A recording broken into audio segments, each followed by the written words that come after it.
4.3 Implement secure communication channels according to design. This task is critical for protecting sensitive information as it moves across different communication platforms, from voice and video collaboration tools to remote access for administration and third-party connectivity for other support vendors. Now, before we jump in, remember, if I don't go deep enough in any given area, that's what our prompt at the end of the module is all for. And I got a new one to share with you there, a new tweak. Put in your industry. Anyway. Alright, there are 4 subtasks in 4.3. 1. Voice, video, and collaboration. Think conferencing tools like Zoom and Microsoft Teams. 2. Remote access, such as secure network administration. 3. Data communications, including backhaul networks and satellite links. And 4. Third-party connectivity, like working with telecom providers or other support organizations. For each of these areas has its own best practices, and they're not isolated. Remember, encryption shows up on multiple subtasks, and access control is another theme you're going to encounter all the time. So let's just go over it, and if I don't go deep enough, you know what to do. Alright, so diving into 4.3.1. We need to implement secure communication platforms for our voice, video, and collaboration. These are platforms that are vital today for day-to-day operations, especially in our now work from home, remote anywhere, work anywhere. We need to ensure that the voice video communication tool, whether it's Zoom, Teams, or any other collaboration platform, is secured with end-to-end encryption. This protects the data from being intercepted or accessed by unauthorized users. Encryption is critical for maintaining data confidentiality and integrity during transmission, which you'll encounter multiple times through this and in your exam as well. Another key concept is access control. Limiting access to these tools is essential, especially in environments where sensitive information is shared. Make sure only authorized individuals can initiate or join meetings, particularly when discussing confidential topics. And lastly, auditing and monitoring should be ongoing. Regular reviewing logs for suspicious activity ensures compliance with security policies. This process is a proactive way to identify potential security breaches early on. And remember, this subtask is about protecting communication channels, and similar principles like encryption and access controls will apply across multiple subtasks. 4.3.2 Remote Access. Remote access is very essential in today's digital environment, where administrators often need to manage systems from various locations, but it also opens the door to significant security risks if not managed properly. The first line of defense is VPNs. VPNs create an encrypted tunnel between the remote user and the network, ensuring that any data transmitted is secure and cannot be intercepted. SSH, which can be used to create a VPN, provides encrypted command line access for secure communication configurations and troubleshooting. SSH is widely used for administrative purposes because it ensures that sensitive commands and configurations are securely transmitted. For graphical interfaces, remote desktop is commonly used to access workstations and servers remotely, and it's important to enforce security measures here, especially multi-factor authentication for any remote access attempt, ensuring that only authorized personnel can access critical systems. And finally, privileged access management, or PAM, is crucial for monitoring and controlling administrative sessions, preventing unauthorized access, and ensuring that all access is logged for auditing purposes. These principles align closely with other parts of the exam, where control and auditing of access are to systems are emphasized repeatedly. As we move on to the other topics, you'll notice these things, encryption and access control, they just keep coming up and up again. Task 4.3.3. Data communications. This focuses on securing data, which includes networks like backhaul networks and satellite links.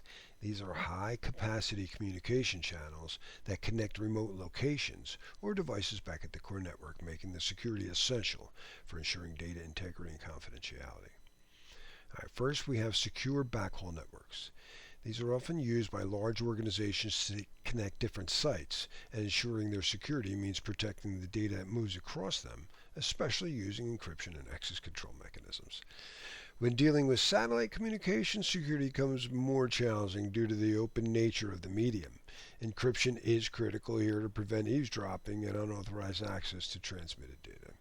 Another important concept is resilient data transmission. We need to design redundant communication paths like fiber optics and microwave links to ensure that if any one path fails, the data can still flow reliably. This is especially critical for business continuity and disaster recovery, topics you're going to also see all over the exam. And finally, software-defined area networks and wide area networks, which we also discussed a few times. We can dynamically manage and optimize routing across various communication channels, improving both security and performance. And again, we've got this common themes of access control and encryption and redundancy just keep reappearing. But it's good stuff. It's good stuff. 4.3.4, third-party connectivity. Very crucial in modern IT environments where organizations often rely on external providers for all kinds of critical services, telecom, hardware support, and other managed services. This connectivity introduces additional risks, so proper management is essential to maintaining security and compliance. All right, let's look at telecom provider integration. You must ensure that multiple telecom providers are managed effectively to maintain diverse and redundant connectivity options, including broadband, leased lines, and cellular networks. This approach is vital for business continuity and security. Next, we have service level agreements. These agreements with third-party providers need to be comprehensive, ensuring that you have guaranteed levels of services for availability, performance, and support response times. These SLAs help mitigate risk, which is something you'll encounter in other areas like vendor risk management. Another important area is hardware support contracts. Having timely access to hardware replacements, firmware updates, and technical expertise ensures that your critical infrastructure remains secure and up to date. Lastly, we have managed services. Many organizations rely on third-party providers for specialized functions, such as security operations centers or network monitoring. It's important that these providers are well vetted and compliant with your organization's security policies. As you see, third-party relationships are crucial, but they need to be managed carefully. The exam will emphasize the need to mitigate the risks of third-party connectivity can introduce. And always look for opportunities to use AI to help you generate real-world scenarios, just like where you work. All right, a summary of Task 4.3. We talked about voice, video, and collaboration tools, the importance of end-to-end encryption, strict access controls, regular audits to protect these platforms. Remote access, implementing VPNs, SSH, multi-factor authentication, and PAM systems to safeguard administrative functions. Data communications, securing backhaul networks and satellite links with encryption and redundancy, ensuring reliable data transmission. And third-party connectivity, managing external provider relationships with SLAs to mitigate risks associated with telecom and hardware support contractors. It's important to remember that none of these security measures exist in isolation. Together they form an interconnected system designed to protect your organization's data and communications. And throughout the exam, you'll encounter these concepts again and again. And that's intentional. That's to reinforce your understanding of how this works together. All right, let's check out our prompt and reinforce some info.